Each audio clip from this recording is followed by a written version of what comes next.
revisit the Bloomingdale Library proposal. As I have said, like ad nauseum, to me, it's much more than a library proposal at this point. It's a library and a whole enormous building.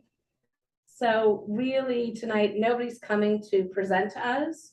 We're just like, for me, I needed a refresher on what was presented to us in June. A couple of people have gone to the information sessions. And there was an online An online one and an in-person one. on Monday. Yeah, some of us are getting to know each other very well. I'm getting already. spending so much time together. So you guys will give us like the briefing on it, and then we'll discuss what we think our priorities and our issues and our concerns are going forward and how we start to get those questions answered. Want it? Yeah, should we, I don't know how familiar people are with the project. Should we run through the slideshow quickly? Yeah, I think that would be great. Joseph, here, yeah, I sent it. Look, Egor's our tech. Oh my God. He's gonna do it all. There you can go. say- Oh, You you're- can sit there and say next. Go ahead. next. No, no. You can go ahead. You can just click through it. Yep, you can just click through it. It's not like me. No. The arrows to navigate. Would it hurt if I gave a little bit of commentary on some of the presentation? Because Yeah. some of it is In fact, you highly can- inaccurate. The people who work for EDC are not very well informed on the issues that they present. To be sure. All right, so let's go through what they It's gave fine. us, and then you guys tell us the So- corrections. Okay. So what we have here is the presentation that they gave to us in June at the full board meeting. In addition to that, I have a few slides which I took from the presentation on Monday. Monday. Okay. So I'm just gonna run through these fast. Here are the partners that they have right now. All of this is in preparation for an RFP to go out, and that would bring the private developer on board as well. Do they have a timetable for the RFP? Yeah, it's coming. Which is completely false. So here's the project site. It's 100th Street between Amsterdam and Columbus, right across from the fire department and the police, the 21st precinct. Okay, so it's based on the Living Libraries Initiative. There have been two predecessor projects. There's a library in Inwood and one, I can't remember, elsewhere in the Bronx, where this has been done before. What they are proposing is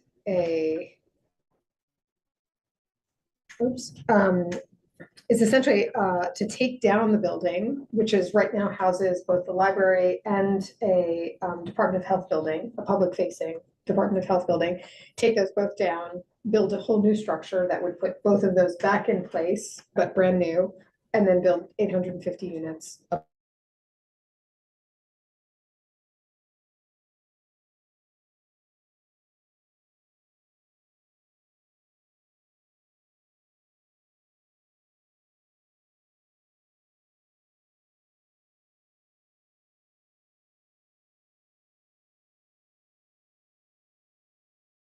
What the bands were. This is a function of which MIH option is.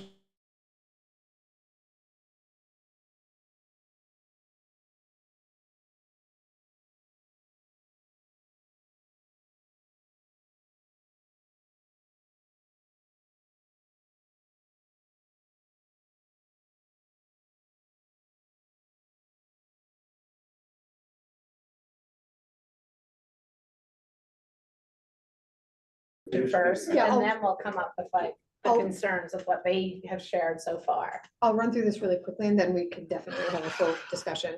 This is the functions that happen in that Department of Health building. So lots of people coming through that building for all kinds of training and courses. And the library, I'm gonna run through this quickly. There's been a library on this block for something like 130 years, they said. So it's incredible, which is great. This library is something like 65 years old or something like that. Obviously in need of refurbishment. And here's some of the improvements that they'd like to see happen. Layout, different spaces. They have a new team room, which is fantastic. Mechanicals, elevator, more technology. They talked a little bit, they didn't talk as much on Monday, but they talked before about what they would do as a temporary sort of situation while the building is being built. They would look for a temporary site but they also have this bookmobile option. They're eager to figure out a way to engage with the community on this, but I think that's something where we could be helpful. So they would look for, but are they committing to find? Oh, please. Yeah, I don't know, how much, they've not made promises, let's put it that way. It is their intention to look for a temporary site, but I don't know how successful that will be. The reality of it is that they've represented, sorry to interrupt, but No, but they've represented that they want to decant the Department of Health facility and the library. Given the fact that that move doesn't happen for 3 or 4 years, to say where they're moving it to is really a function of what spaces are available on the market at that time. Now, given where we are today, that shouldn't be any problem to find a space. Especially if they're, But how that gets decanted, they don't discuss, and it's not in their schedule. They have to make at least 2 moves. That's not part of their schedule. so this is one of the predecessor projects that is considered a big success. It's open now and Can I just comment on this? I think Yeah. it's very important. It sounded great. And they said, well, how many units on it? 147 or 174? It's a much smaller building. And they're all affordable. Well, there's no such thing on this site to begin with, or even planned. They couldn't talk about affordability, or they said, oh, it could be raised up, it could be lowered. That's But fantasy. only within the bounds of MIH, Right, which but- they don't Right, discuss. but they use this as the example. Yeah. This looks like a library project. Ours doesn't look like a library project, as you referred to before. Ours Yeah. looks like an Excel building with a library on the first floor, yes. Yeah, this is more of a library with a little which is bit of not a housing above. problem. But Please. Okay, Excel will probably do it. So this is the timeline they're giving us. this is So this was- completely fallacious. June's timeline, November, I'm gonna 25 show years you another timeline. Could I see the other? This one? Oh my gosh, they're so amazing. Okay, so here's the slide they showed us with rough massing. You can see it's 49 stories is what this proposes. Oh my They're not gosh. saying this is Which- going to happen, but this is what could happen. 850 units, 49 stories, 524 feet high. Why did they estimate the size of the units? Basically, they Can are I answer this? basically, the way MIH is written is that most of the units are limited in size to basically the HPD affordable units, which is gonna go over really well for somebody who's on the 49th floor, paying $10,000 a month to live in an affordable housing unit. But it's not affordable. If I could respond to your question, they, number one, said this is 850 units. 850 units. And they said they could not define how many studios, how many one bedroom, couldn't answer that. My strong position is 850 units could be 1,500 to 2,000 people at least, okay? And then this is 1025 is the most highly densely populated zip code in the city. And in that immediate area are 3,000 to 3,500 people in Frederick Douglass. And I don't know exactly how many people in Park West Village, a lot, and there were additional buildings there. It's across from the police and all the parking that's. Those two concern me for any number of reasons. How you build the building and keep those two facilities in operation seem to be almost mutually exclusive. But everything that goes with dense population, from air quality, forget about during construction and the effect, open space, transportation, and parkland, everything that we'd be considering, and we don't know what's underneath the ground either. And they seem to have, this was EDC, have no answers to any of the questions. They did acknowledge, oh, that's a good question. That was something. The people who were talking about zoning couldn't answer the zoning, or what they answered with was fallacious. You know, I don't think it was intentional. I It hope was. not. Okay, I was trying to give them the benefit of the doubt, but it needed to be questioned over and over again because they were saying things that were not real to my life experience in zoning and. In all deference, I think that a lot of them Excuse were me, very. Minna. yeah, I gotta let Audrey ask a question. I live in the neighborhood. Mhm. The Park West Village and the Nitro complexes are all 20 stories high, and we have a lot of open space. Mhm. I have no problem with the idea of the building. The details are important. We desperately need housing. And if that housing can include a library, I don't know, they don't really need to build a health department building on that site, as far as I know. But they could find another spot for it. But it's not you're raising issues that really are not the problem, in my opinion. Well, I mean, there's certainly an issue about getting open ladders in and out of the firehouse. Definitely, absolutely, Police, the problem is the police car parking, right. which Well, will they can probably That's extend. all over the They city. can just lease the, where I park now. Yeah, I mean, it'll extend, it'll go up the block to Central Park West or whatever.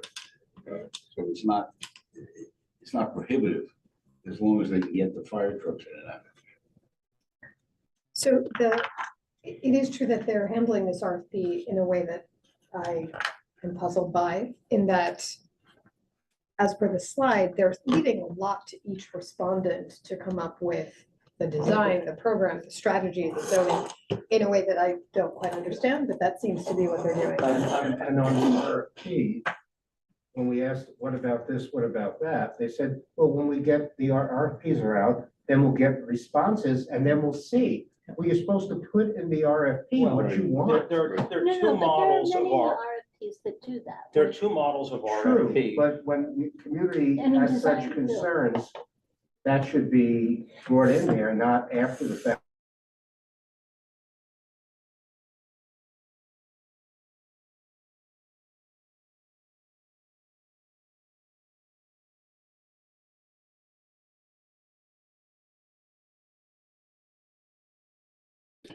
This is what we want. The other is the ECF/EDC, which is make us an offer.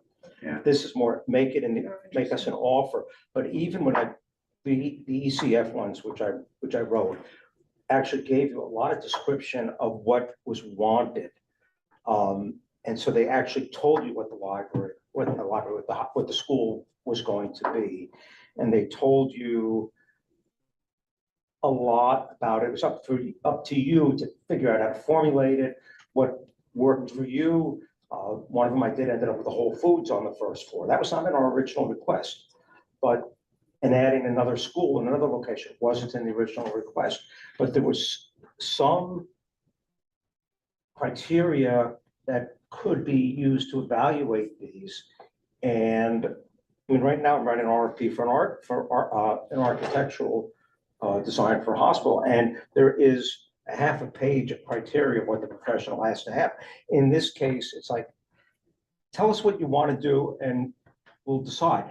In the case of the ECF ones, they would have a fairly loose criteria, but the criteria was, this is the school we want. You figure out the apartment building you want. And by the way, we're trying to raise money for the Department of Education, so you have to make us a monetary offer. In this case, they won't even tell you whether it's a land lease or a freehold.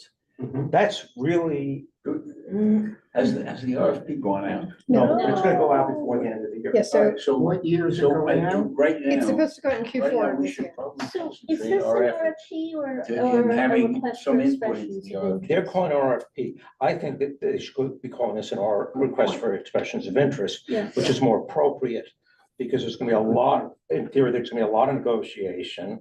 And I can send I you actually, Oh, okay. That's what it should be. I think we should. but they don't even know the terminology, what they should be using. Right, it's Because what do hard. you, That's right. But we really should demand some, with time to spare, a review of the RFP. Yeah. I mean, that's, If the RFP goes out and it's not adequate, and then it's an uphill battle all the way. I mean, And I think we ought to make a big deal about it. You know, that the community board is not gonna buy a pig in a poke. Yeah, well, this is very important, because this is, I mean, they're showing this as 9 years, which is right, could be. which, by the way, this changed between June and Monday. So this is the more Yeah. recent. It's the more presentation? recent, and it changed by. They extended it. At what, Monday night? this Maybe is what they, maybe presented. they heard my comments somewhere, I don't know. They might have. Yeah. But, there you go. but the thing is, this is, what we're doing in this program No, is no, not a down. quick Yeah. solution.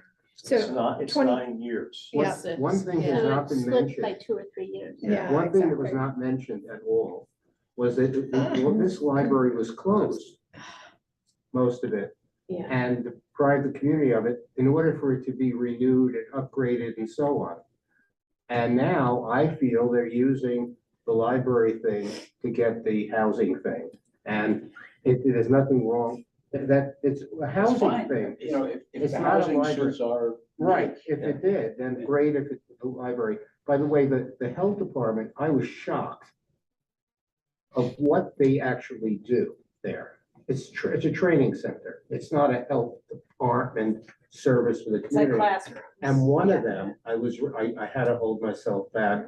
It was to get the training for the horse and carriage Yes. situation. And they That's put it up interesting. as number 2. That was I said, interesting. why didn't they just slip it in the end? Well, that might free up some more classrooms, But, you you know, know. Right now, what's happening, I mean, everything is 9 years down, but they're not gonna start construction until 2029.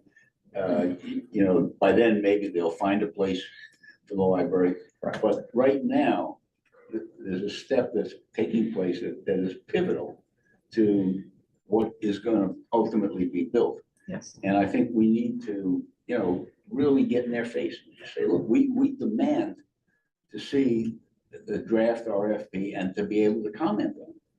I think 2 things. I think part of what we should do here, because one of the reasons we're doing this meeting right now is they're closing their public comment period. So what I think we should do is essentially create a floor of an offer of this is what we want to see in the building, this is what we want to see in logistics, this is, whatever things else. They're And hold on a saying, sec. And then once we do that, send that to them and then say, hey, we really want to see your RFP Fine. and we hope it includes all these But I things. think, I think Sorry. Audrey made a really good point. Affordable housing is a top priority Yeah. in the district. Yeah. I think the first thing we need to say, assuming we all agree tonight, is at least, and I don't know what the standard number is it 50%? Is No, it it's 30, 30 is the highest under 20 to MIH. 30. 20 to 30? So we should just go for the But- highest. But here's the problem, it also brings different income bands. So like 30% is, your income band started at 40% of AMI, Okay, okay? When you're down to 20%, you start somewhere around 80% of Mhm. AMI. So the question is, who are you providing for, And- and how do you, and when you move to the other bands, and you have to also make sure that you build in social services into the building. And. Because you're actually, the 40% is a level lower than understood, NYCHA. right, no, understood. My whole point is. Let's talk about what we're talking about with percentage. And then, I'm sorry for jumping ahead. Number 1, let's just take what happened in Riverside South. We thought there was 20% affordable. That was the whole Trump thing. We found out it was 11%. So how could that be? It was 20% of the units, Right. but only 11% of the floor area. But Oh, MIH okay. is floor area. Okay, That's been that's corrected. the point I'm Can making. you just hang on, what does MIH stand for? Mandatory Mandatory inclusionary housing. Okay. These are all the terms. In Riverside Center, the board insisted on 20% floor area, and we got it, okay?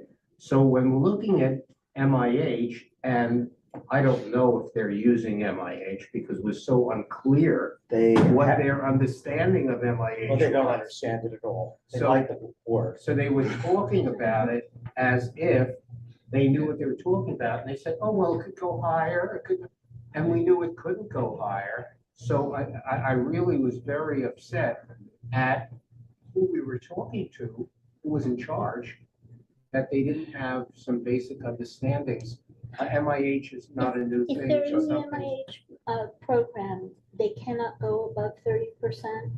No, they can. It's just a minimum, The but they're minimum required they to have go. to provide is 20 to 30%. Right, I mean, our wish But they list, could decide to do 100%. our wish list. Well, yeah, but there's also a simple fact that this is a privately financed. Yeah. I mean, it's, you need to have. And the they're money. building, and given the fact that they're pushing over 500 feet, it is going to be exceedingly expensive building. And they said they want to do cross subsidy, right? So they need X amount of market rate to make the match work. to So pay for the other. whatever it looks like subsidy is going to build the library. So our wish list should include. Hold on one sec, we have Sorry. Dan and Minna. This is very enlightening for me as someone who's new to this whole process.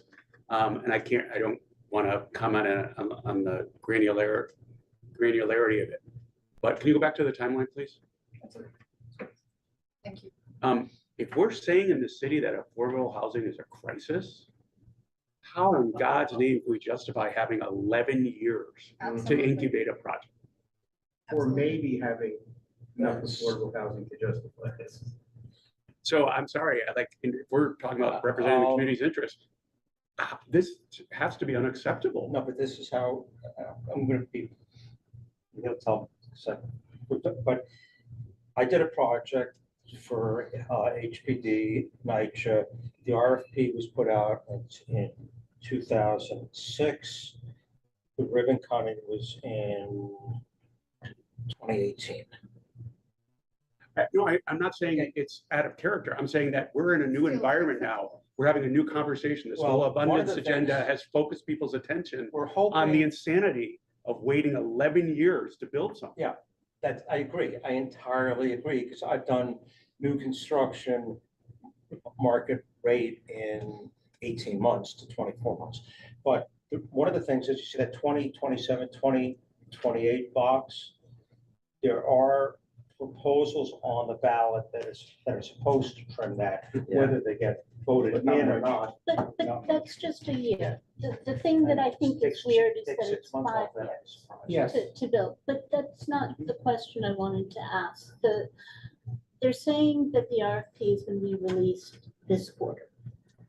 No, That- no, that, oh, right, you're right. It is Q4. Good, sorry. And so that just seems like it's not building in comment time or,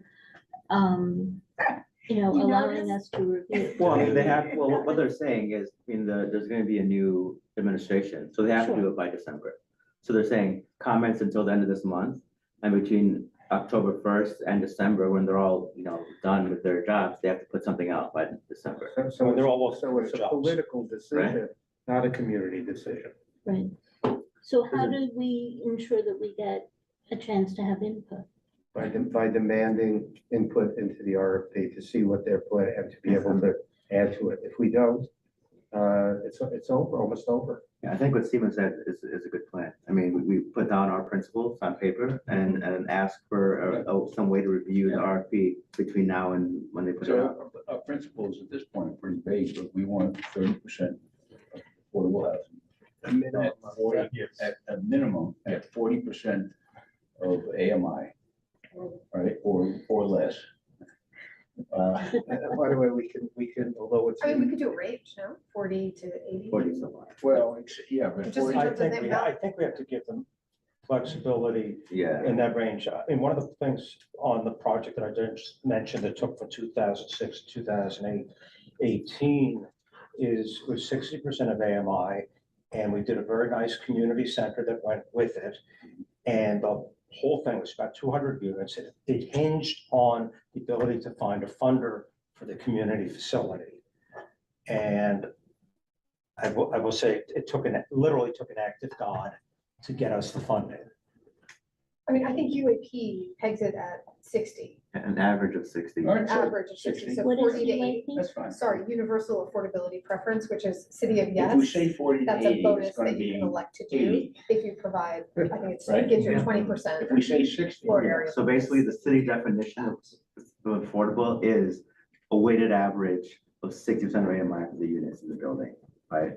Weighted average. A weighted average, and it can't be, and there's a limit of bands, like 3 bands, because what people can do is they can have a bunch of like 40%, then they're gonna have like a bunch of bands, and then they can have like a band very high, like 180% or something. So they want to limit the amount of bands, so you can't budget numbers. And it's by square footage, not by units. Yeah, that's not a lot for it. And we want it distributed, I guess, throughout the building. Yeah. Which is also part of that MIH. MIH dictates also the mix, so Yeah. 50% have to be 2 bedrooms or higher. That's one of the options. Oh, There are a number You're of right. options too, you're which right. makes this Because the work far option- more infuriating than the traditional HPD, which said, we want this many of this, that many of that.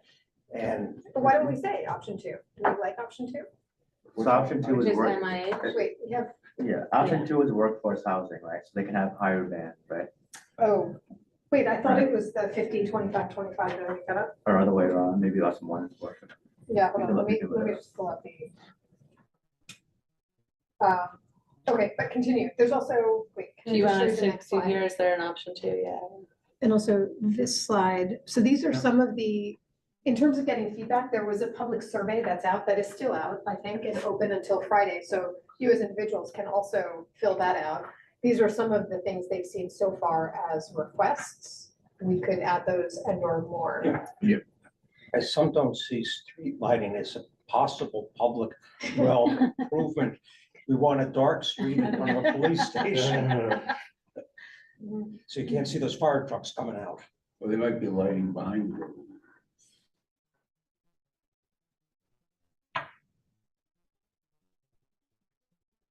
We can include those, but none of those are like earth shattering. That's like No. what you Do we would want to expect, say, right? anything about the massing of the building? Unfortunately, their survey, They- their survey was not about the housing. It was just Their about survey was libraries. about the library. Yeah, Yeah. exactly. So Right. But they're putting it, the reality is this is really a housing we know that, proposal. but that's not what their It's a smoke survey is gonna give this information and not our concerns.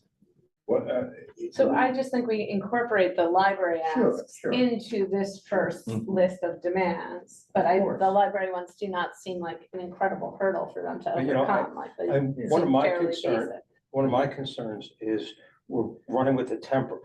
First of all, we're not gonna do anything to this building for 5 years until we're ready to take it down. Then we move to another place for another 5 years. And then once that's done, we move to the new building. Back, yeah. Rough time spans here. So this, whatever's happening here, if a toilet breaks, somebody's go, oh, you're moving out of the building in 2 years. And then the So- other side of the equation Good is idea. that you get to the new building and nobody's gonna do anything because you're moving out of here in 3 years. And the library will not be functional until the whole building is built. Right, it's the Right. last thing that will happen. Exactly. do we want to say anything about the massing of the building? Or is it? There's not a lot, there's a zoning massing, you Right. fill the zoning envelope. I think that's right. And since this is a rental, the top floor has no greater value, Yeah, not Can tremendous they, value. yeah, I have a, Can they build a tower? Yes, yes, thanks.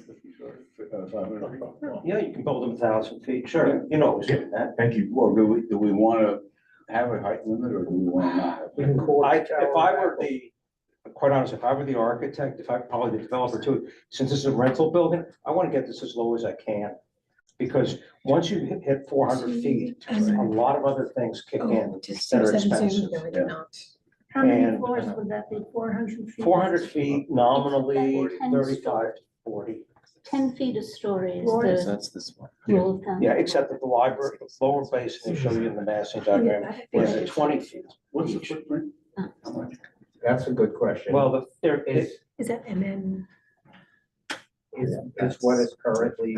well, the lot is 43,000, but the problem is they've actually never given us a building plan because you have requirements for rear yards. Mhm. And the piece of the lot that sits behind the church has to remain a yard because it hits the rear yard of the And it's church. also the- so I have I pulled up the 4 MIH options. Yeah. Oh, that's what Oops, is that? I'm gonna screen share now. They, And did we have any guests? Oh, Naveed Hassan, I see. All I think they're already in. right. I'll just read them quickly. There it is. yeah, that's the So, sheet. yeah, there it is. Is it where you moved it? Yeah. Yeah. Can you read them anyway? I can't say. I was like, and some of I them think- jazz, I because I'll think- never remember them. I've can emailed send this it to you. around. Yeah. Okay, I don't know if everybody Yes, got I it. was with the- Yeah, so there's 4 options, 1, 2, 3. So option 1 is 25% of the floor area. But for that option, the weighted average of the income bands has to be 60% of area AMI or area medium income, okay? And as I was saying, no more than 3 income bands. And 10% of the floor area has to be at 40% of AMI. And nothing can be above 130. So that's option 1. That's the lowest percentage, right? Option 2, I'm sorry to do this, the area defined as the zip code, or was that? No, It's a much it's, bigger area. Okay. it includes Westchester and. Yeah. Monroe. Oh, It's okay. like a very Yeah, big It's, lot, it's yes. high income. it's like the Got metro, it, it's the okay. metropolitan area. Yeah, it's more metropolitan, it's bigger than the city. MSA, it's MSA, It's not a Plymouth, it's like that idea. okay. Yeah, Like but that it idea. includes Westchester. Yeah, yeah. It's Yeah, parts of yeah, Westchester. yeah. It is something that Congress determined. Okay. Yeah, it's metropolitan. Thank you. So option 2 is 30% of the residential floor area. But that one has to be 80% of AMI or lower, right? Same thing, 3 income bands, no income band above 130% of AMI. Option 2 is, so option 3, 20% of floor area, but that's at the lowest, that's 40% of AMI or lower, which as I think Iris said, that's lower than NYCHA, right? Mhm. So same thing, no more than 3 income bands, no income band above 130, right? And then this says no public funding without HPD approval, right? Because of the low initial percentage. And then option 4 is 30% of, so this is what's called the workforce option, right? So people who are living here have jobs, right? They can afford to pay a little bit more. That is at 115% of AMI or lower. That one can have 4 income bands, but 5% has to be at 70% of AMI, and then 5% at 90% of AMI. Yeah, it's just to put this in perspective. We don't know what AMI is gonna be 9 years in the future. Correct. But to put it into perspective, family of 4, 100% of AMI is 162K a year. Yeah.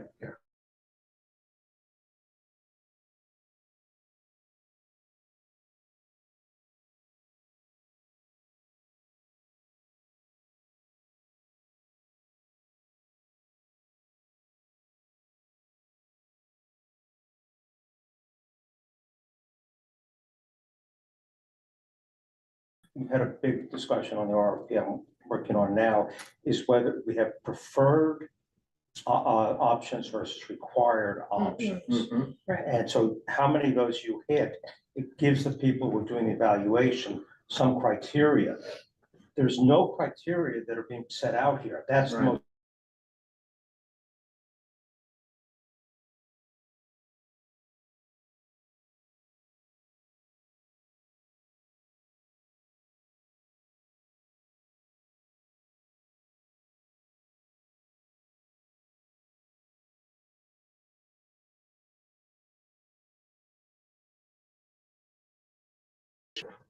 Oh, yeah. And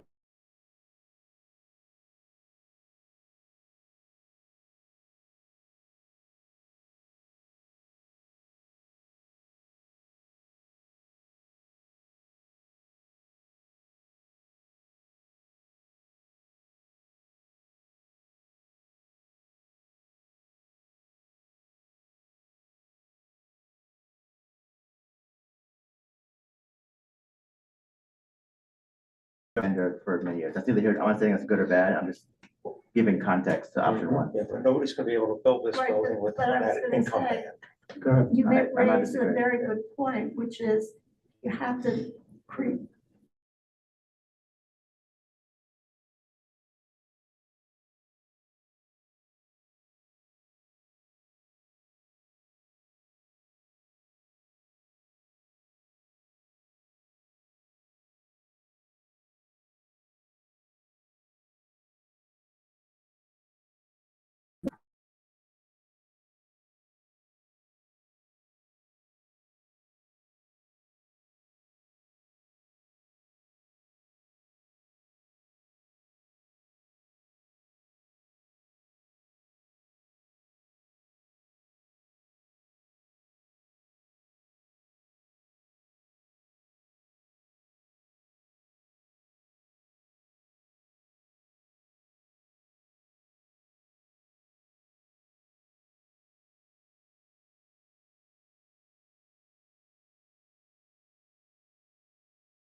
put into the RFP. Well, that's what. No, but I'm saying- What we want to put into the Say RFP that is, that they must give credit, correct. okay? Not that the credit should be given, because if they don't give the credit, if that's not built in, then they'll do whatever they want. Exactly. But again, there's been Can a you go point back to made, sharing the an excellent deck? point, that whatever deck? we say, we have The one to we were looking at before. think about what people would be willing to build. Right? Mandatory You're builders. inclusionary housing. You don't have people willing to build. Well, that's why you give them a choice and you say preference is given to people who do what we want. Or what, Yeah, just to go back to the timeline issue, a couple questions and a suggestion. Do we have a sense of how long it took to build the library in Inwood that is being used as a precedent for this? Yeah. I can't remember. The construction technologies are entirely I different. thought it was 4 years or something. Because it's a much smaller building. It is a much smaller building. Well, just, if they're citing it as a precedent, it has some relevance. But also, one of the things that concerns me about this, and this should not be our concern, but the reality of it is that this is an 800,000 square foot building that, 850,000 square foot building that is X number of square feet, built 6 to 10 years in the future. This is $1 billion, and at least, and if the markets can support that, the city's not offering to guarantee it or subsidize it, because anything, I don't know if they've even offered to put in money for the fit up of the library. So No, they didn't, right? my second question is, during any of the presentations, did they explain the rationale for why it's going to take so long? For example, the complexity of having a library, the public health building, and this very large residential. This is what it. This is the normal time, this is how long it always takes. Yeah. I don't think we could. But I mean, I guess maybe what you're driving at is, in what, like, to what extent can we speed the process up, right?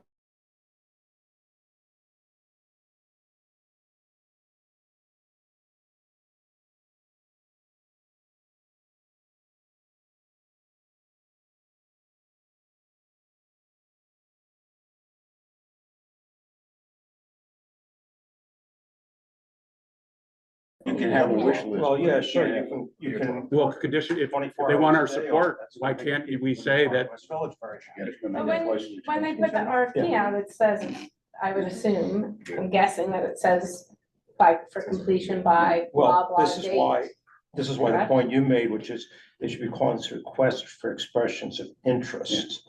Okay, But, there are a couple of things. If 2 years for environmental review in Europe, all right? that's, Europe is 7 months, I would say. Right. Okay, and one of the things that we've talked about is that speed up the environmental review. If there's no known, toxin on the site, and which there isn't, because there's a library, what environmental review has to take place? we heard the parking lot issue brought up from. I-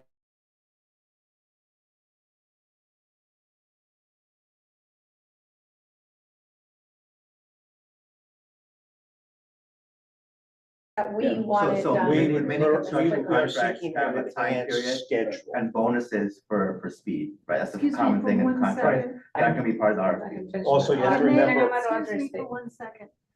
Can we skip the replacement of the health building? They can replace that anywhere in town. And perhaps make this more, Well, they have to demolish Doable. it. That can The be demolition replaced. is what takes time. no, that's not the point. They don't have to replace that health They building can on put it that anywhere, site. correct. So we can just focus on the housing But and if the they library. need to replace it, Right. it's not really up to us to say you can't replace it. They Yeah. need to make It's up to the a health the- department. decision that they would put it Yep, yep, elsewhere. They do need to find another Right, place. but But we one of the can other things, request- The way to save time, okay? An environmental review could be done earlier. There's no reason why Well, not. It Well, you can't be can't done do until it's before you developed, have so I the think RFP. And you need an actual building, you need a plan, but you need at least 30%. but it can be done faster, and, you know. Yeah. I understand the city planning staff is. City planning, slow. and the other But, thing is, you it's know- not just the environmental review. They missed the amount of time you're gonna have to sit crafting the regulatory agreement. You know about regulatory. agreements. Yeah, but you know, it really, and then demolition, 2 year, demolition. 2 years. Demolition's a year. Demolition's a year, and that means that you're talking about 3 years for construction, which is a It's a little year for high. that tiny site? For I mean, that it's a site. low slung It should building. be a 2 year job. No, it's a 3-year job. You think? To demo it? No, it's a year to do the Demo can be a demo. year. And then- Demo- and demo then plus 2 would construction. be to- ABC is gonna You're take not a year gonna do for it in demo. two. This is The tiny. Empire State Building was built in 1 year. Yeah. Yes. That's my and they point. had unlimited labor. This would take 2 years in China. You know, any Native Americans willing to climb up on the building and. I do want to get back to Audrey's point though, and I don't think we want to be like, we're kicking HSS out, but we could say it's not a priority to be located there. Could be Right, located Right, anywhere. like, That's- obviously, fine. the city has an obligation to put it somewhere, but we can say it's not a community priority to locate. That would make it, Because I that would can make it see- cheaper to build the building. Right, It would I go to can least, see it could for go to least people facility. in the immediate area, they will want a substitute library. They couldn't care less about the health department. Okay, good. But the city does care. I mean, it's their, But there's a whole big city where they can move it. And I was shocked to find out that there was no health going on there. right. I mean, we can add that to our list and, you know, Yeah. obviously they're gonna, They can Take some of probably it use and the not- library. Right, that's not a priority there, but the city has Yeah, to there put must it be a somewhere, nice like room. that Yeah. obligation. That's probably not in EDC's control. It's probably the Department of Health who Well, says, Yeah, but they've been which is present, fine. I mean, they've been present at some of these meetings. I'm not against putting that in there, just giving context. I mean, the city owns the building, right? Correct. Yeah. Actually, one of the people that works with me was the person who did that building for DOH. They're perplexed. Because they just finished it like 5 to 7 years ago. yeah. I mean, well, it's still gonna be up for a long time, so no worries. I think though, so I think there are 2 categories of things that we need to discuss and finalize before we move on. One is what do we want the permanent program of the site to look like? And then also within the logistics during the construction period, what do those look like? Because if it's actually 5 years, we really need a temporary For the location library for the purposes, library. We yeah. can't just have a bookmobile for 5 years. No. So, I don't think that's particularly hard. The timing of it is, it has to happen after the ULURP. And nobody's gonna pay for the relocation always of course. until the ULURP is done yeah, yeah. and the Yeah, financing so is in so they're not place. gonna give us that exact location, but we can say what services are needed there. So part of that will depend on, I do think we can Can we reach out to talk that about brand we for know- area? numbers, like We- usage. Can we We- talk about floor area, how much space, because we want to make sure that Yeah. people can actually use it? By the Yeah, way- I think that's a fair thing to, Yeah, how much? By the way, we know where the other adjacent libraries are, so they're not gonna put a library 3 blocks away from either the other From St. library. Agnes Say that. or St. from Agnes or the one up in And Columbia. Columbia, right? Those are the two. But there's plenty of it for Broadway. Yeah, there are a lot of 5 to 10,000 square foot storefronts. If Doug was here, he'd be all for The Emily Dickinson But for School can house a square library. foot, we put in That's something available. relative to what they have now. Right. That's interesting. Part of what we would need to find out And is I'm sure their, they have a library. what their do. usage Maybe is now, because I expand it think a lot of to- their top floor is not being used at the moment, but I'm not totally sure about that. Or maybe. Um, one of those I think we also Bloomingdale need to schools find that just out kicked out. what the West library Brown. wants. If West they're not Brown. currently using all of their Right. space, Right, West maybe Bedford they had need a 4. space Now that that's they have so small. much room. Yeah, in- one And it doesn't all other, have to hang be on, we're one just side. gonna, guys, I just wanna touch base on like what our asks are for the library issues, right? What we want in this temporary location. So a relative, square footage Well, we to have what to- they have now. Definitely that teen center was a big deal. It took a really long time to open. It's kind of heartbreaking that like, So heartbreaking. once it took such a long time to get it and now it's being booted out. So I know Well, from my it's- perspective, they would need to have a teen center and It's whatever moving their in temporary 4 space years. is. That's Yeah, early as possible. That's So, but, you know, I think you should point out, it doesn't have to be. single building. It can be spread out. You can have a teen center here, you know, a Right. tots here. I would want to ask a librarian or someone who works there how that would work, right? If they're, Because that's inefficient for them. It is inefficient, but if there's, but They need more if you staff. can't find a space that will accommodate everybody, the next best thing is to have spaces that are divided by Right. function. if we go back to that deck on feedback, the other thing is, quiet rooms, more tech, yeah, that's good. More technology, because I was thinking one of the main uses of libraries today is access to technology. Yeah. Right, so we want to ensure that whatever, like a bookmobile is not access to That's a joke, technology, yeah. right? You want people to, I think the teen center didn't get up there because most of the people who filled it out were over 60. yeah. What's wrong with being over 60? No, they're But not someone should be choosing sitting to at teach. that teen center with an iPad, like. No, fill this there's in. no- But the Yeah. technology isn't what it was, it's cards. There's no reason why you can't have a technology center that's standalone. If you have to. Right, but if we're, but right now, for a preference is to request, keep we're gonna everything say, together. these are the things they need, they might come back with us with like a dispersed model. Who knows, like, it really will depend at the time of what space they have access to. Well, you know, we're the youth education and library committee, I think we AI could actually explore what they have, what we want. What I it is think we that's want. what we need to do. is Right, that's to what I'm saying, scope we should out be doing what now. the library currently has and what they're And actually what- using. What is accessible at St. Agnes and what is accessible at the other library? Columbia. I think maybe a conversation, like you guys probably have a relationship with the Myra. With Elias. She's the librarian there. Yeah. the One who runs. Yeah, it. my Yeah. one concern is that they don't feel that they have to respond to the library central office and be concerned about how that comes across to their.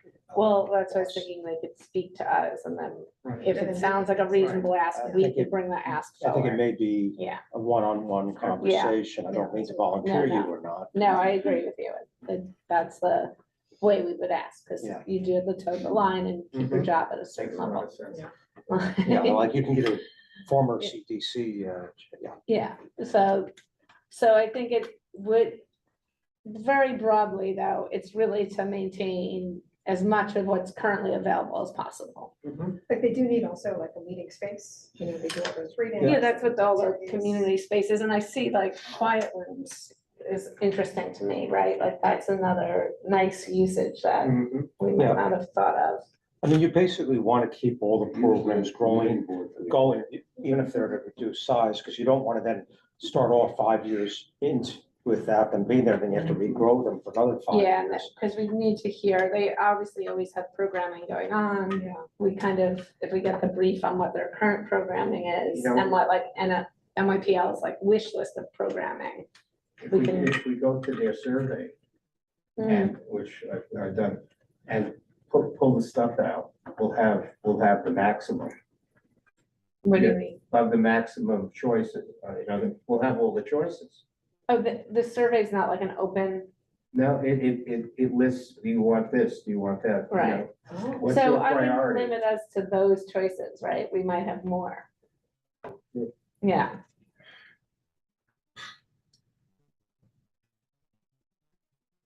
All right, so I think Minna and I will follow up on the library asks. So long as we all think, maintain as much of what we currently have. Logistics around the fire department and the police during construction.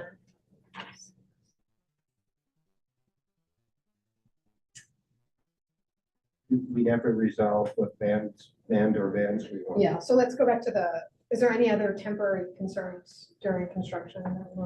Okay, so let's go to Well, there are environmental concerns for, There are always environmental noise and all of that. blah, blah, yeah, blah. for Park West Village and for. Yeah, but a lot of this, I mean, is actually written into various regs that are in place that have historically not been in place. So for example, I might be wrong about this, but one of the things that came up on 108th Street was that there was a very specific list of handheld equipment that DEP accepted. And at least some of the contractors actually went out and got those models. Mhm. Or else my poor little my school across the street was going to be Yes, Yeah. up in arms. Okay, we can have that. We're not in that school anymore, but we're still, I know, but. still, Right, but Your heart's. Do we want to add the community advisory board? Yeah, well, I think that's gonna be a given. Well, but we matter with but if we don't No, mention no, you it, have to put it and in. when do we want that? Early on? Well, no, well, No, we want it, a month um, before demo, but yeah. 1 month before demo. maybe? Yeah, because if not, they'll say, oh, we're gonna have one, and then 5 months later, when people complaining about A, B, and C, Yeah, then it's.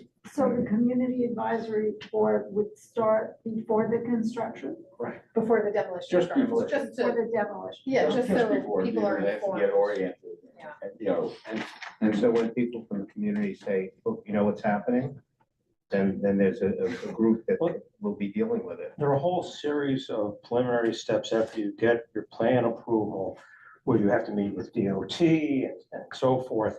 And that's really when these people need to be on board, because it's not just what that building needs, because there's nothing worse than starting, I mean, I think it's in the developer's interest, because the last thing they need is a call from the borough president saying, you know, it's DOB, saying your gates are in the wrong place.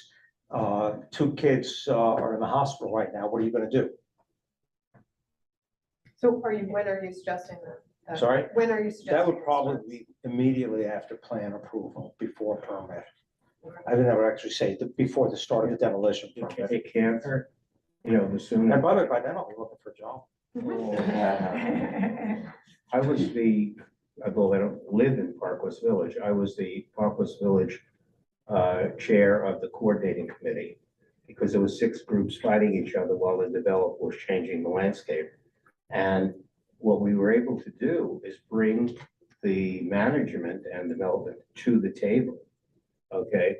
And people said, well, this is happening, and the manager said, his assistant, get that done. And suddenly things got done, because there was community leadership and having the development management at the table. If it's not like that, if you don't have high-level people at the table or in the street discussing it, you lose, okay? Because no one has to respond. No one has to say, yes, I'll do it, or I'll check into it and get back to you. That's the community advisory board construction group, advisory group is crucial. And community board 7 traditionally for decades had the strongest in the city, the strongest construction advisory task force, we used to call it. And people said, you know, the community felt they had a voice. well, we heard that last night. Yeah. Yes, That's all they wanted. and we have to be respectful of people. This who was live about the ABC Yeah, side. but that's a whole different animal than what we're Yeah. talking about here, because it's a whole Oh, city sure, block. And Okay, it's a whole city block with all sorts of issues Of course. without the building there. And lots of people in small, you know, historic old brownstones. historic buildings. Okay, shall we talk about the permit condition and what we want to see? We had talked about, well, we can maybe bring back up the Bring it back, yeah. MIH. Decide on, do we have a preference for MIH? Do you want to eliminate any of the 4? Maybe that's a good first question. I prefer one. Is Well, there one anyone- is something that everybody's familiar with conceptually, because the 60% AMI has been around as a discussion point forever. Yeah, 4 is the biggest outlier. Are we okay with 4? I thought it was interesting, so I knowing that it's happening in the future, but today's AMI would be $160,000 a year Yeah, For a Family of 4. for family like 4, okay, so wow. And then this is 115% of that. Yeah, So it's 200 grand. So are you okay with keeping that in? 225 actually. Well, there's no ban, there's no option that doesn't allow that. But this one, but option 4, that would be the weighted average is 115. That's a huge difference than the weighted average of 40. that's a That's pretty right. big difference, yeah, So all I'm asking is, that's a huge outlier. I'm yeah. not saying it's good or bad, but it's a huge outlier. Do we want to include that or not? And would including option 4 make it a disincentive for developer? No, That would be an incentive. I No, think. it's easier on the. Yeah, it's Okay. less, I less think- of their I think the way financing. you do Okay. it They would- is they would rather- is make it all possible, but, you know, X is as our first preference, second preference, because this may just end at the end of the day be the financial issue that makes or breaks the They, project. they may all come in and say 4. Yeah. Right. We can just say preference will be given to the lowest Yeah. weighted average AMI, leave it at that. That's it. Should we define with? Well, Which would be Yeah, three. that's good. But then that makes it option 3, which is Say that only again. Which means 20% of How about units. will be Fewer given No, to no, we can offers? ask for, no, it's gotta What's be the other 30. words? Option 3 can't happen because it's got, we want 30%. Hold on, wait, we'll get to the So we can percentage say- in a can second. say Preference will be something like- given. Preference or credit will be given to the offers with the lowest weighted average AMI. But we also have to say And we that also need to say percentage of. Yes, as well as 30%. Which you know, eliminates, higher percentages. Which one does it eliminate? So basically, it's option 2 that we're looking I at. think so. Yeah. I think we're better off defining Just saying it option by 2 option. is our preference, That's yeah. fine. Why would we prefer option 2 to option 1? Or more. More The reality of it is, and I'm gonna be unpopular when I say this, but if you have somebody that is a couple that's a school teacher and a nurse, and they've got 10 years, 15 years in their mid-30s, there's nowhere to go. They can't, they're out of all these bands, two incomes like that. I mean, but 2 incomes, 2 kids. It's not happening for anybody in this neighborhood now. You can't put your name on a list and wait 20 years. What were the income bands from Mitchell Long? I wasn't around when that was happening. It was before all that. What? No, it wasn't before I thought, but. I'm sure. remember. It was, middle income. Middle income. AMI was a lot lower than. Well, the actual number, yes, but I'm just trying to get what the percentage of AMI Well, I was. mean, they didn't go by. They didn't go that. by AMI, they went by. But also, I mean, it was Flat income. now, okay, back then, a city wage, it was different, because people had a one income for a family. Now the city wages are better in real terms, right? You Well, have- in absolute dollars, but maybe not And, no, necessarily in real that, terms. in real dollars. But Two city employees together, that household's making more than 100% of AMI. That's just how the city sets its wages, which is, I think is a good thing. That's just the reality of it. How about saying something like preference will be given to offers with the lowest weighted average AMI and the highest percent Lower, higher, yeah. and the highest percent of residential floor area possible with a target of 30%, something like that? Yeah, I think Yeah, that that's sounds fine. reasonable. I'll just say That we were somewhere not the actually lowest with boxing it. well, lower. that gives them some room to play. Right, they can trade off. a little bit. Except the only one that meets that is option 2. Yes, Yeah, but we're talking about a series of responses that will come back, right? I And so- understand, but there's, but we should, but the Tell them what we options, there are want. only 4 options. Only 2 of them are 30% of residential floor area. And option 4 is 115% But those are just AMI, minimums. and the others. See, those are minimums, right? So you could, for instance, those are minimums. So for instance, you could have an offer that had 60% AMI, right? And it was 35% of the floor area. So that satisfies option 1, right? But it still could be a higher percentage of floor area than option 2. See what I mean? The offers aren't limited to these minimums. They can increase They the can amount. be more than that, right? So these aren't discrete options. Okay, and it does give them, if we leave Yeah. it broad, it's like bid on it, like Yeah, make yeah, it better. And Yeah. also, Works for you. developers know, which we don't, the economics of, is it better to have a higher percentage and a lower AMI or a higher AMI? and a Also, the lower trade-off here we should keep in mind is, so to break even, right, the variable that you adjust for having a lower percentage of AMI and a higher percentage of floor area affordable is that you have a higher rental rate for the market rate, right? So you can't, I mean, The real constraint here is they have to break even, right? So they're not going to, so if you tell them you have to have 80% affordable, fine, then they have to make those other 20% expensive enough, you know? So it's a trade-off that we have to keep in mind. You know, the good thing about option 4 would be that the market rate for option 4 would be the cheapest. Right? But the affordable part is the most expensive. So it's just a trade-off, something to keep in mind as we're stating preferences here. Doesn't make clear. Seema's language. What, Yeah, like, I I got like that? Seema's language. Okay. All right, let's go with that. And anything about the bedroom mix, we're fine with either of those, option 1 or 2? It's, so, I mean, I actually like it's down option here. 1, because I think otherwise we're gonna end up in the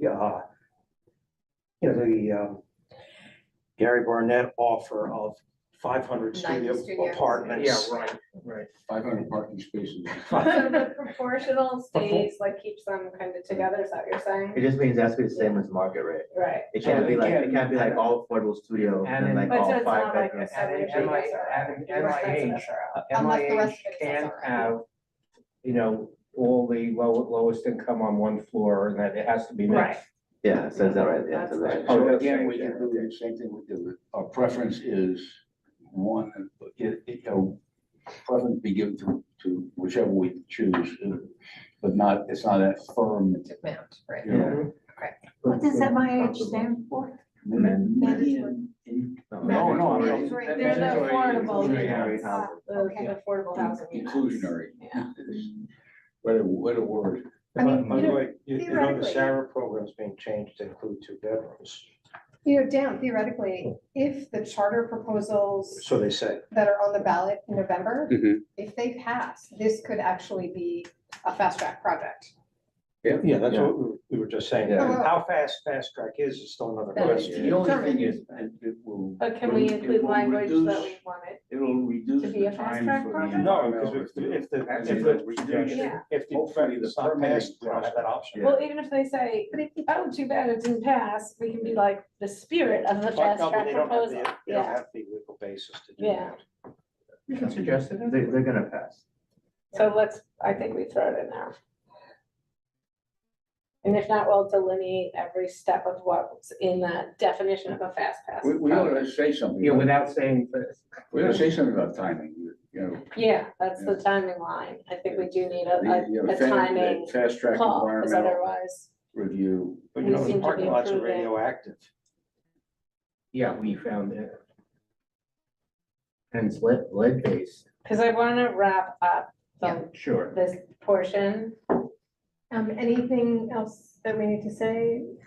We have, oh wait, can we go back to the page about the other asks? 'Cause there were some, there we go, public space stuff.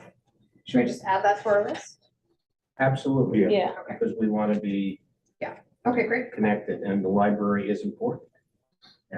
Well, I mean, if you want to go a little bit further, there are also 850 apartments demand some amenities other than a 400 square foot community room next to the laundry. yeah, Shelley, you started to say that somewhere along the line, you said plus it needs services. Yes. So what services should we, do we have to delineate them Well, for these guys? I or- have, well, we should, Yeah. laundry rooms, okay, Yeah. okay, what else? Community rooms, Mhm. how about a, let's see, what do we always ask for? Of course, a pool, no, no. Over the golf course. Well, I was gonna say a library, a local, a library within, so, What about like a gym amenity? there has to be Rooftop or management something? offices, of Mhm. course, A gym. a gym. Good point, and, maintenance facilities. I don't think we have. Well, these are normal We don't have operations. to Yeah. specify. Doesn't have to be that specific. Yeah. But where are the, electric, and all the stuff? But that's up to Yeah. the building That's up to designer. them. We So it's can really put that laundry in. rooms, community rooms, potentially a roof Oh, deck. here's gym. one. Gym. With 850 apartments, you want a loading dock. Yeah. Yeah, because we've heard from other, I mean, just think of the number of people that are moving in and out. And how about a green roof?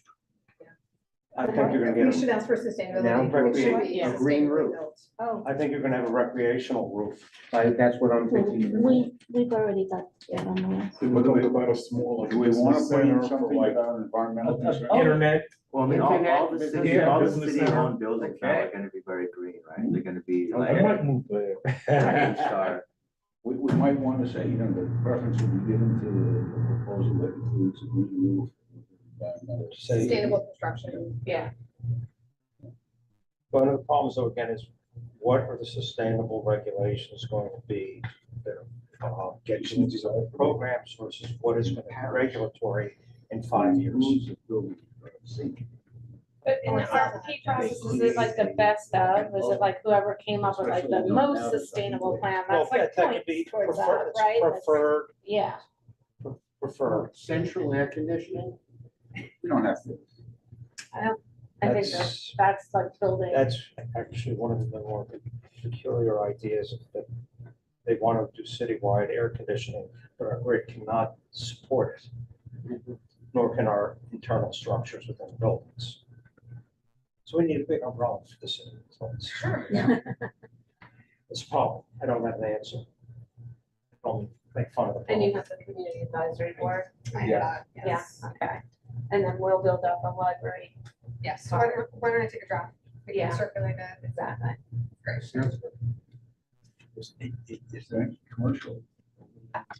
No commercial. In that area. Sorry. Not food? Yeah, there's no. And look, there's a lot of commercial space here that nobody's yet touching, hasn't No, I- touched in 5 years. Somebody could put in a bodega. All right, are we done with We got the. this section? Thank you, Barbara. Thank you for coming and doing your work, going to other meetings, like knowing what's going on with this project. So this is really Some of good. us are just getting a little punchy Yeah. after the third night of this. Because we have 2 more agenda items, but sadly, I think one is going to be very short. So, we're going to move on to our YEL agenda, which the next 2 items are the 1972 Broadway school space, and then we'll take a quick look at our district needs statement from our committee. So 1972 said, unfortunately, we don't have much to update. So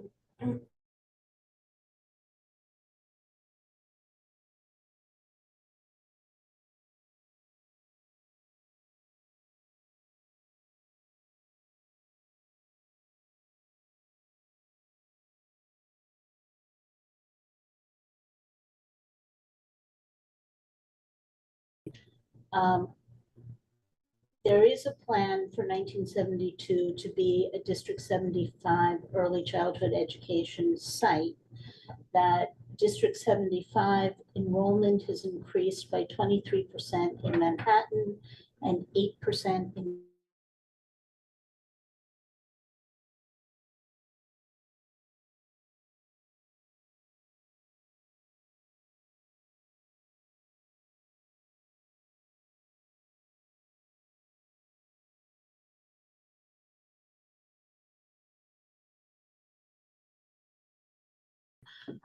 we are not sure whether or not that building actually opened, and we're hearing from neighbors that it may not have.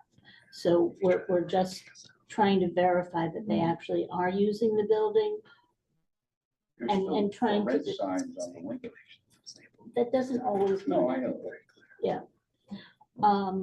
I think that the for rent signs are for the retail space and the Yeah. commercial spaces above. We've also heard that DOE is considering adding general education, early childhood at that site next year. So there's still a possibility, based on demand, that that site could be used for general education. We'll find out.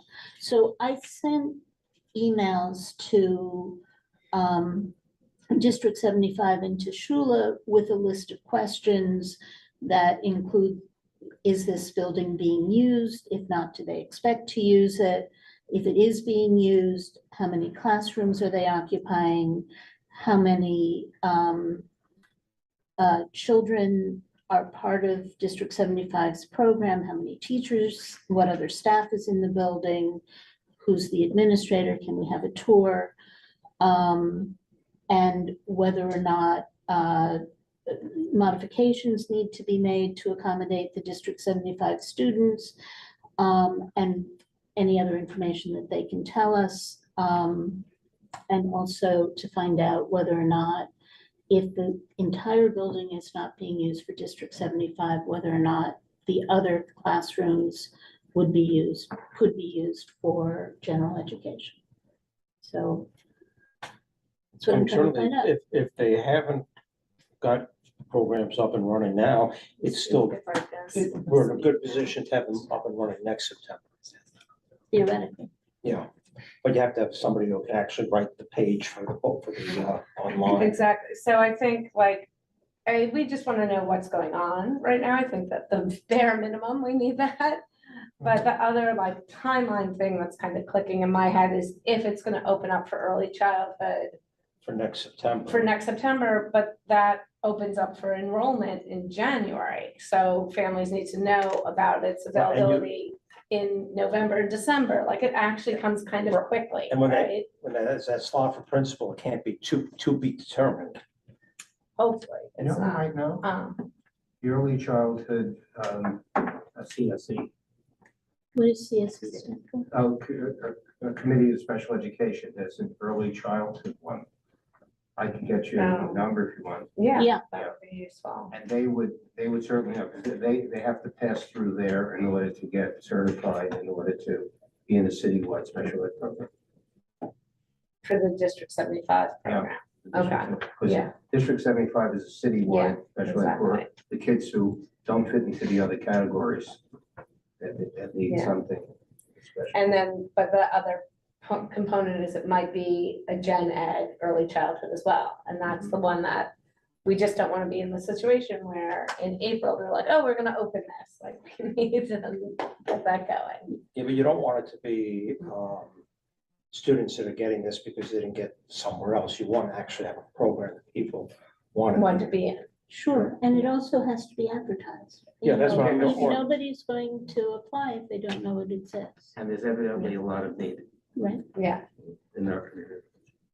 so that's like keeping the burning. So what I'm hoping is maybe because we really failed at getting an update today, that maybe October we'll get the update and that way we can start tapping the appropriate people. If it's gonna be a gen ed early childhood, get someone in here who can speak to that, right? So that they start rolling on it. Do we have any questions? Does anyone else wanna participate? I'm looking at the computer as well, not just you, Dan. Well, I can report though that in terms of like data for our consideration, like unlike past years where there was a lot of movement on waiting lists because of COVID, this year there was not. So in terms of like the pent up demand, it's going to be worse. Yeah, so like, you know, we went through it with the kindergarten process and at the beginning of, you know, when offer letters went out, we were 140th on the list at PS9. When school opened, we were still 140th.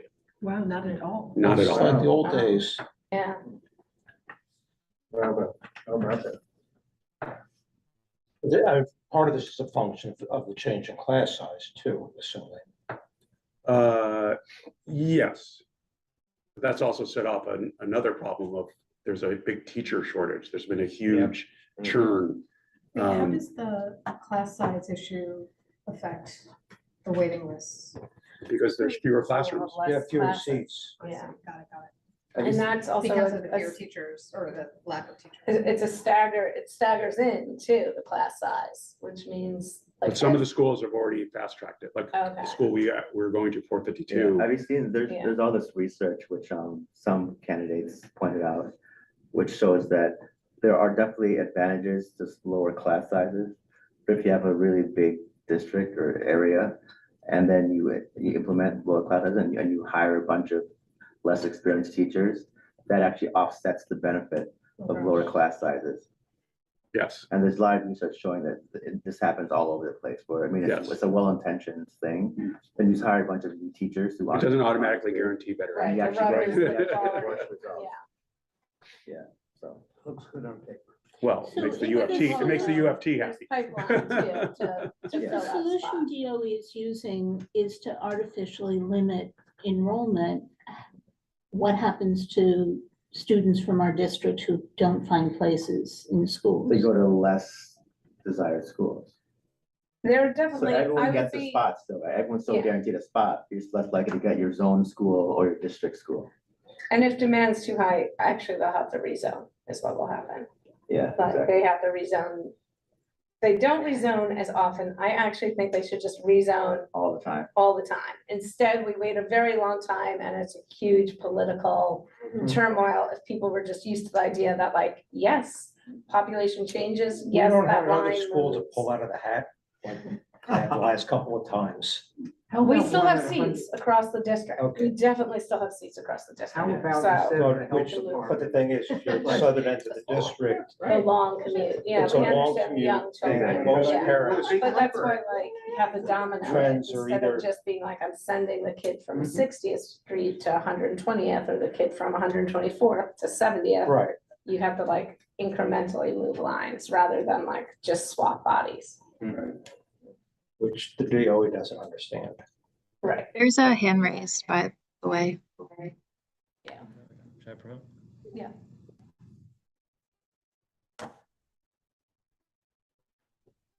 Hey, Naveed. Go ahead. Oh, and he's gone. Oh. Nice. Hey, how's it going? Sorry, I got kicked off and then rejoined as a panelist somehow. I didn't know if I needed to do that, but I'm off camera. I'm feeding the kids. Thank you so much for the discussion about the library. I was at one of the hearings. I heard a lot of preliminary stuff and no actual data. So thanks for following up on all of that. We're really going to miss the teen space if they don't have a temporary site. About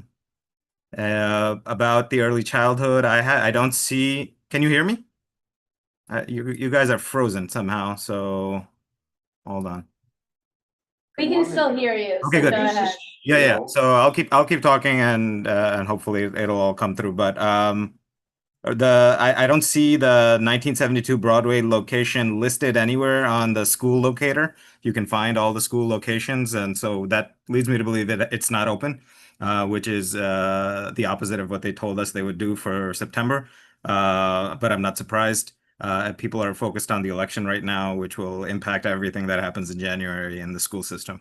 In the meantime, we should keep up the pressure on them to keep the promises and also fulfill the need for early childhood. That's happening not just because of class size reduction, but also there are people that are considering whether or not to stay here, and they're still looking for seats. Until even now, I have emails from parents that we're on the wait list. We would love to stay, but like if we don't get an early childhood seat, we're gonna make some decisions about where we live in the next few months. There's on that topic a group that's been very successful, I think, in advocating for even earlier childcare.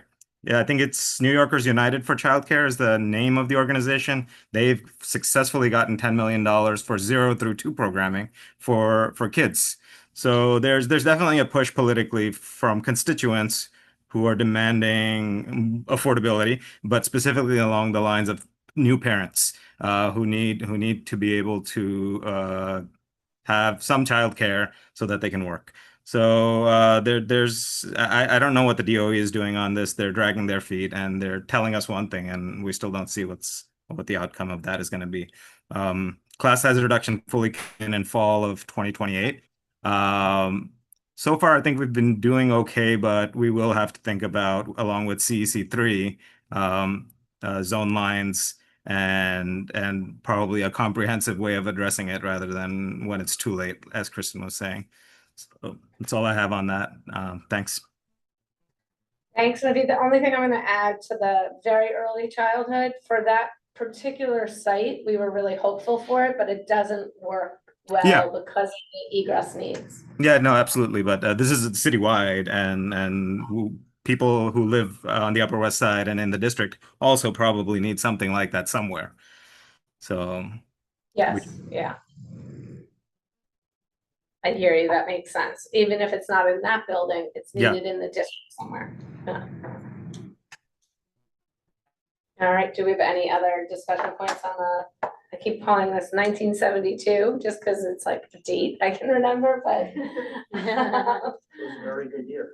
Yeah, but on this building, this school building. Shall we move on? And we will try to follow up for October to have more details, because it is something I think we need to stay on, so it doesn't slip away.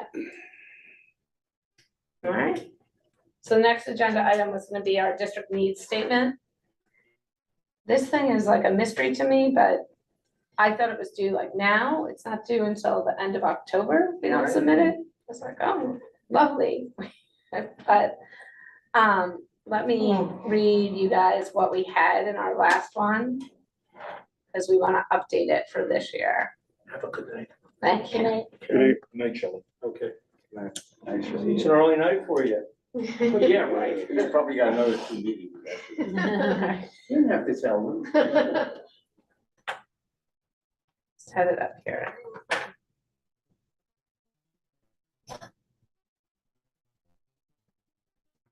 If I forward this to the Zoom one, will that work? It's actually on the, Go ahead. in the deck, like in the drive somewhere. And what's the Zoom email? Sorry. You can do either the Zoom email, or you can do also this one right here, cb7@gmail.com. Or you can airdrop it too, Kristen. Yeah. That's easier.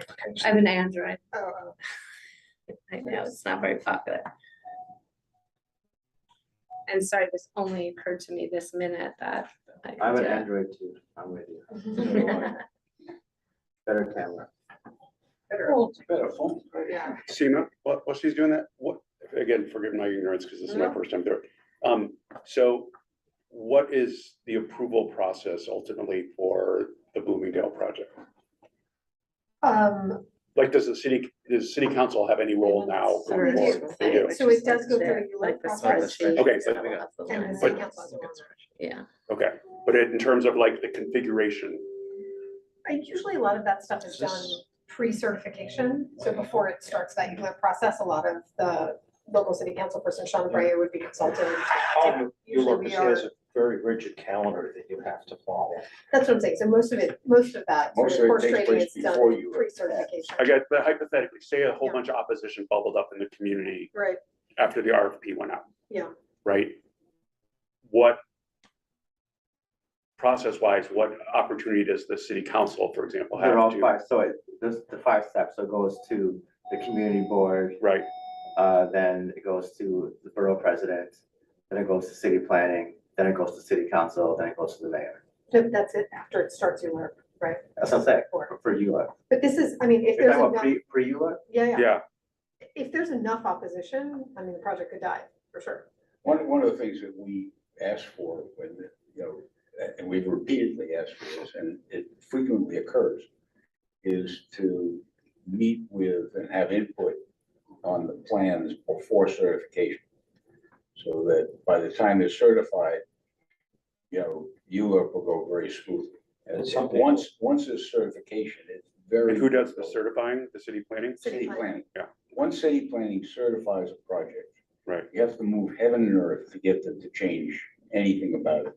Right. So the idea is to get a preview of what is being proposed, comment informally, lobby with city planning and with the city council person and maybe with the borough president, but usually just as council person, and see if we can affect, if we have a really strong feeling about something, see if we can affect it. So if the city council member representing the area and the community board both are vehemently opposed, that will affect city planning certification. It may not. We have a situation that we talked about last night with the ABC site, where we had the city council person and us on one side and the developer on the other. And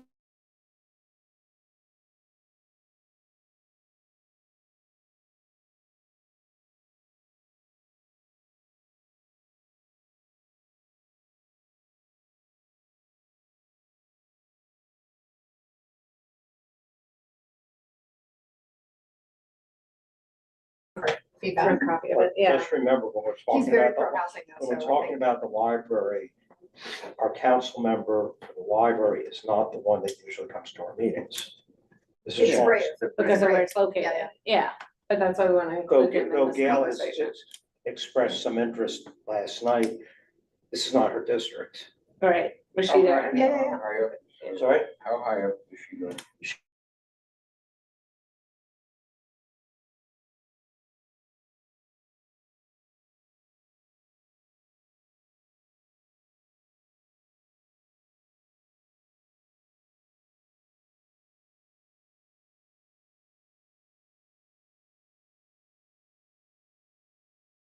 These seem to turn over for a.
He has an elevator in the building, but the access.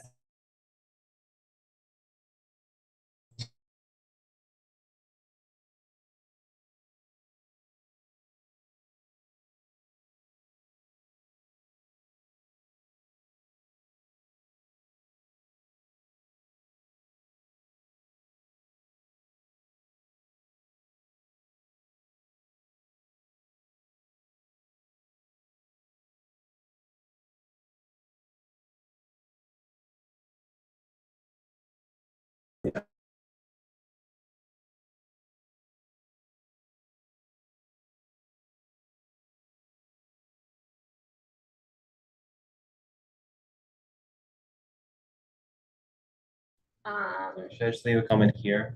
Or I guess we'll create another, this one right here that I'll probably just remove. Yeah, then the yellow one.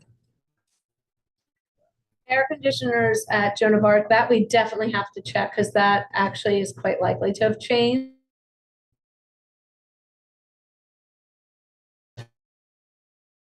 Get asked for them on a revolving system. Schools also typically apply for money for air conditioners through their council member, through Reso A. So ACs in the district need to be checked, because if this one has been filled, I'm gonna bet there's another school that wants it. So the best way to check.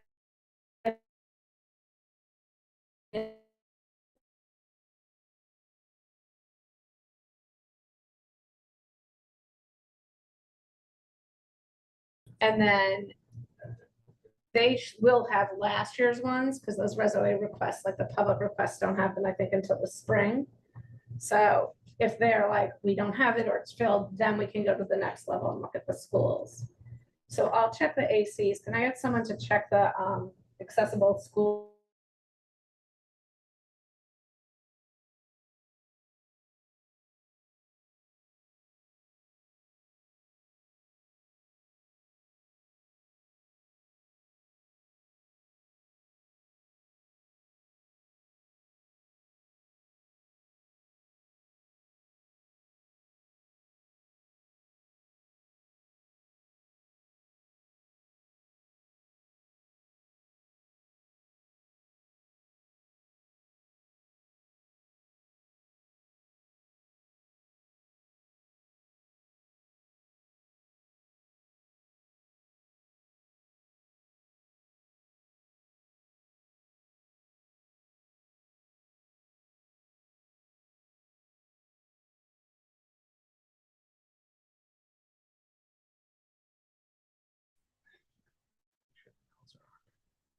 So where are we at with who's communicating?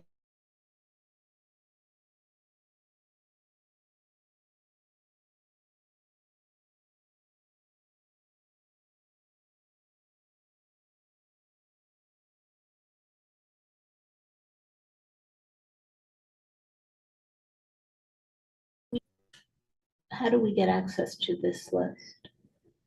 It's apparently in the drive, but I have someone sent it to me by an email. I'll send it again so that we all have it. Great. All right. These are kind of vague ones. Other expense, I believe this one was social emotional. It's kind of a COVID-y ask. I know it's on there for 2024.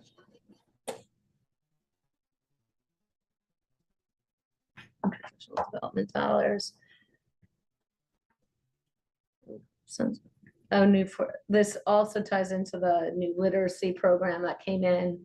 So basically, we often ask when there's new programming or new teaching methods that there is money for training of teachers when they change what the teacher has to do. Obviously, there's some, but it's always spotty and it seems like it's never enough. So we like to reiterate that ask. This is also something we can think of. Let's see what they said. These very broad ones, frankly, I feel like make us feel good, but don't always get action at the city level. Sometimes you have to be much more specific. Yeah, it says contact the agency. So I feel like that's the like, we're not gonna really answer you, just contact the agency. Yeah. So I think maybe if we're gonna finesse that one, I would make it more about the literacy program because we know that's a specific program that the city has put in. We don't know what the training dollars are that followed it.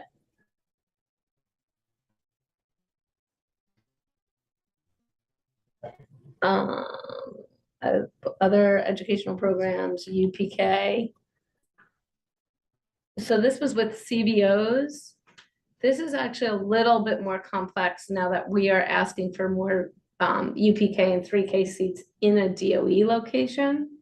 This was because CBOs struggle to get trained and get funding for it. I do think one thing that I liked that covers some of that was the ask to actually pay their contracts on time. Mhm. Wild ask. But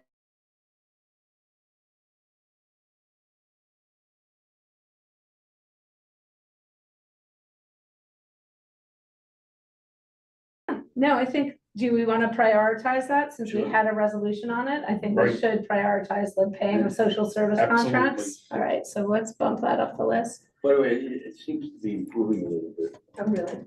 a little bit, yeah. That's great. But I don't know. Mayor being sunset. Yeah, and then just add into there, I'll just leave a note like pay contracts on Oh, time and we'll that's- change it, you know. DYCD, which is the youth services. Again, this is an ask that comes around almost every single spring. They don't really get COLAs in that division for some reason, so they raise their salaries and payments once when the wind seems to blow. So constantly to keep those programs running, unsurprisingly, staff salaries have to go up, budgets have to go up, like their expenses go up, even if it's just buying like snacks and crayons, right? Like things get more expensive. So what are the years there? Like this one says 2020. So that's the first time we entered that first time in this recording document that we entered that as a request. So that shows that we've basically been putting that same request in every year since 2020. So you'll see, we should look at the response column, which says the agency supports but cannot accommodate, resubmit the request. So I say we resubmit the request. That's kind of what they're telling us to do. It's not gonna happen.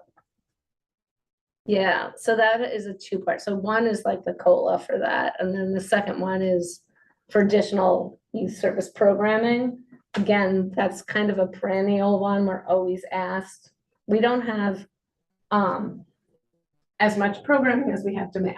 That's just the reality. Unsurprisingly, that continues to function that way. So surprisingly, it looks like the first time on this doc we put it in was 2023. I think we should roll it over and resubmit that as well. And I think it says the same thing, just resubmit it. The teaching resource one is a vague one, so I think that needs to be the next column. Yeah. Remote only. Yeah, so that, I don't know why it says 2023, I think that held on since COVID, because clearly we don't need funds for remote only right now. So we can take that in. And I think part of the challenge was differentiated learning in a remote environment. Unless we folded two things in there. Yeah. The next one is nurse. I think it's a nurse and social workers. Or we do them as two separate line items. Yeah, so the nurse and social worker, we began the process of checking those numbers. I'm happy, like, that's also a request that we've had a resolution on, that it makes sense to me to request again.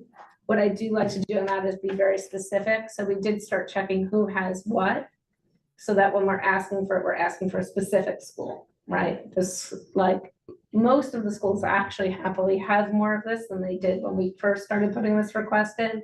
So I'd like to just identify the ones that don't have them. So we're requesting for school X. Can we confirm that those schools still don't? Yeah, that's what I'm saying. Like we Yeah. started that process of working through the list and checking who has it and who doesn't. So it's a It's specific kind of ask. shocking that Booker T wouldn't, since it's enormous.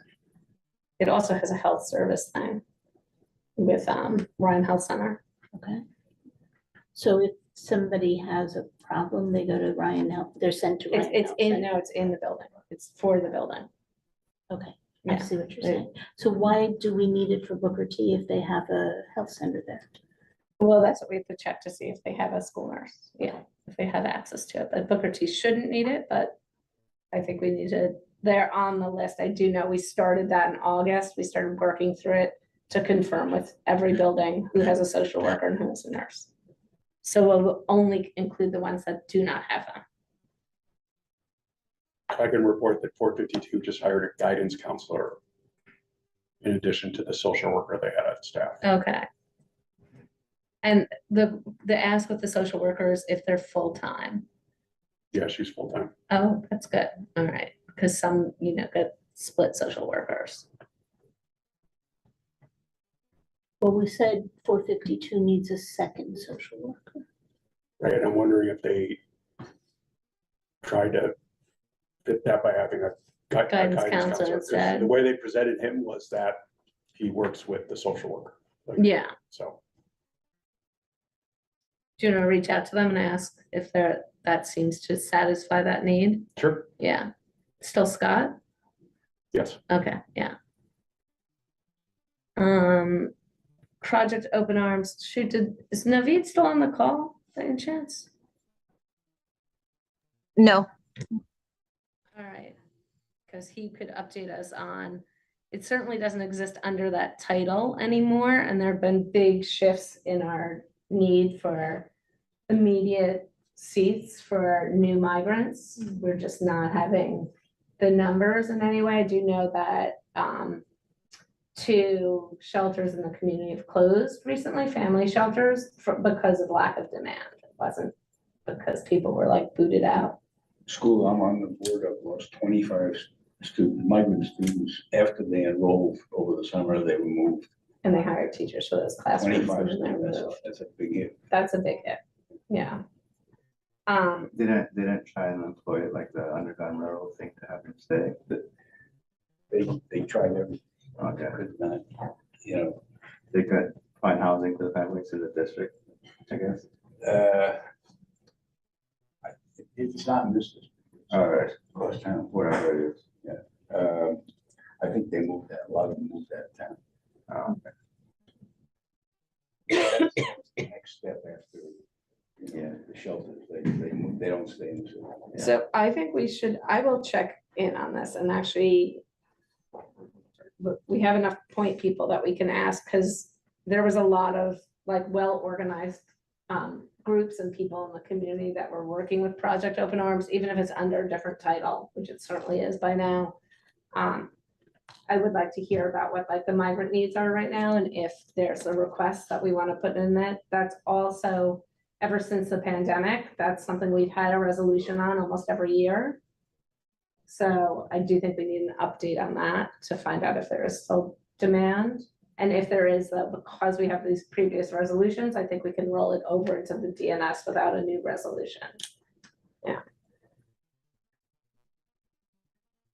General question. Mhm. These staffing requests for the schools, they're all like support staff, right? They're not actual teachers. Correct, it's all support staff. Because the actual teachers are, we would not put that in our DNS. No, the teachers should come through the school budget. Okay. Yeah.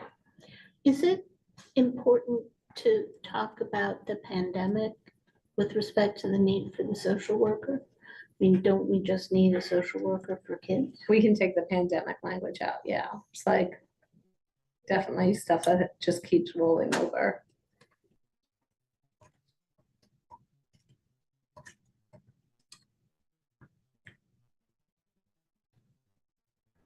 Yeah, and then we know we need to update the school numbers on that one. This right here. On the social worker, but that I know already. Then the next one is funding for special needs.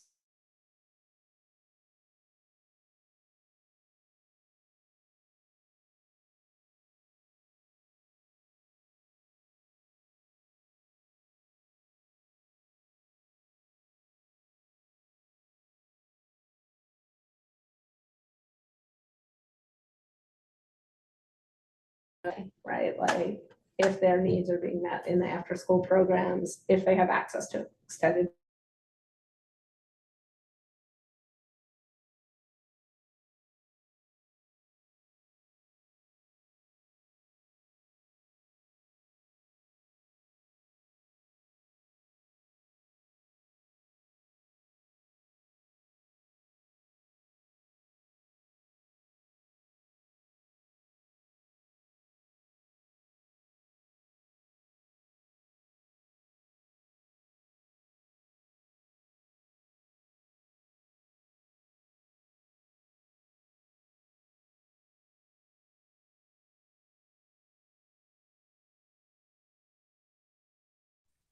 We're almost there. We have one more line. Language access program. This was actually a direct request that came from the superintendent when he presented to us last year. And his idea behind the language access, it's actually a big program that Community School District 3 wants to focus on. They're also using language access as a way to kind of diversify our schools by adding more services into some schools that people might not have as high demand, might help build demand in some schools. And I think that the superintendent's office I will check with, but I'm quite confident they will say they want this again, because I do know it's really like a focus project for them. Can you check whether the refugee families language is still relevant? No, we can just take that language out. We don't need to. What is that program? They have a name and I can't remember What- exactly. What's the program? What do they do? It's not a program that exists in the city. It's like one they've written themselves and entitled. So I need to like stretch my brain to remember what the title they have given it. But I can ask them to share the information with us And again. that can be interesting. Yeah. I always ask, we always have the superintendent come to speak to us at least once a year. If the preschool is gen ed, it will be under, if the early childhood is gen ed for 1972, it would be under his auspice. So we may get Superintendent Samuels for October, depending on, because I do think we want to focus on the early childhood for October. We have libraries for November. And then I'll ask their office what suits them for an update, either December or January. And not, I'd like this, the info, the deck, he'll just send us, like, that's something they have. Or we could just have him for a shorter session around one thing. This superintendent has been very accessible to us, I will say that. He's come like frequently, and he will come last minute too a lot, which is, to me, I'm very grateful for. Like, hey, can you come on Thursday? So I did look over the resolutions we had. We didn't produce a lot of resolutions last year, to be honest.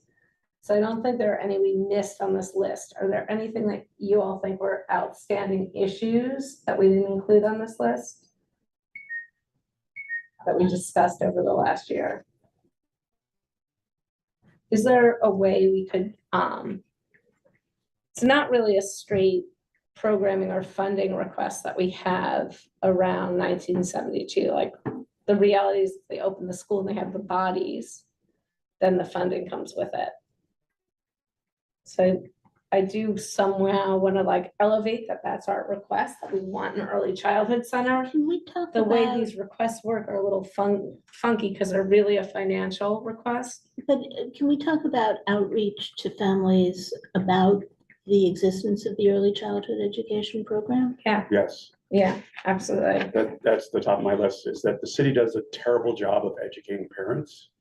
And, you know, this is not gonna come from like the superintendent, right? Because it's That's what the lower. budget is. Yeah, Yeah. exactly. And no one, and unlike PTAs at the elementary schools, there's no organization representing the interest of parents with. Right, early they're not childhood in the kids. system yet. So they Right, don't so have- having some kind of program Mhm. that is tailored to educating young parents or parents with young children about what options are available to them. Because Yeah. I'm gonna tell you firsthand, people are incredibly ignorant Yeah, about how the system works, you know, when to apply, all those things.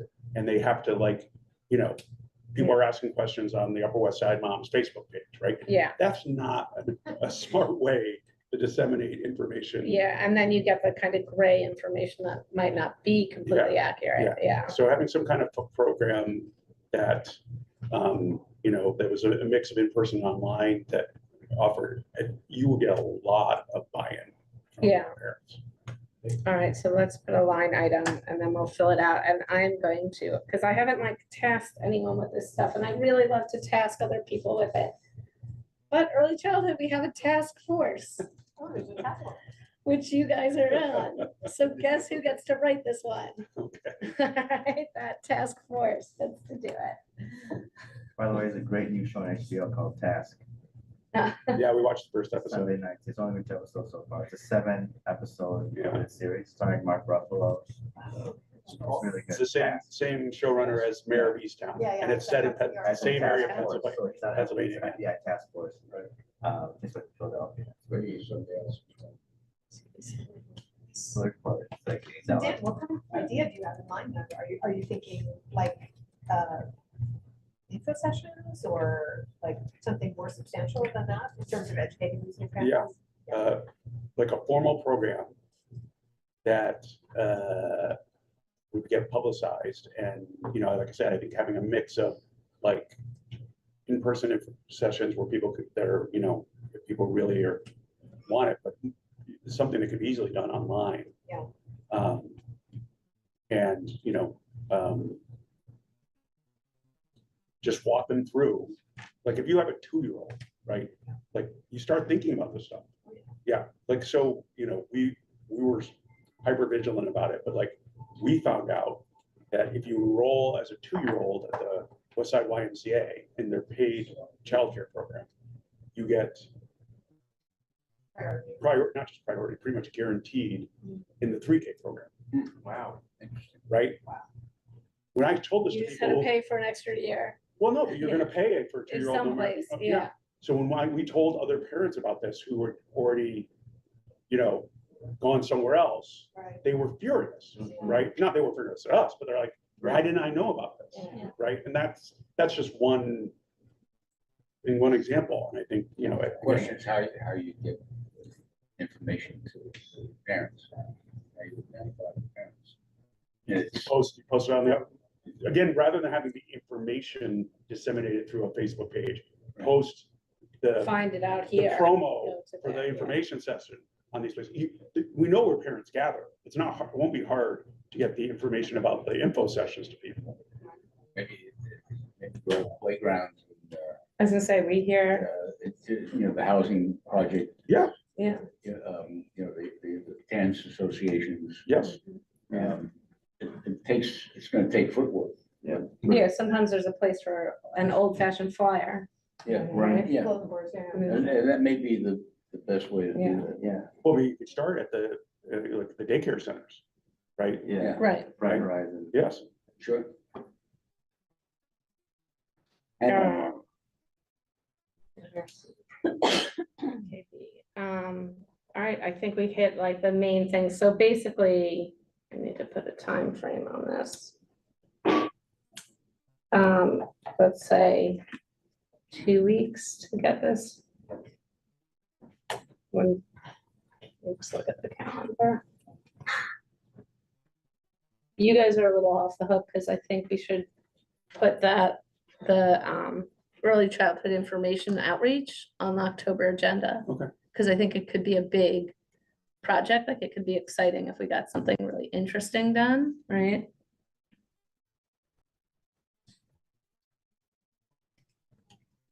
The community board could also publish the information page. Yeah. And put on social media too.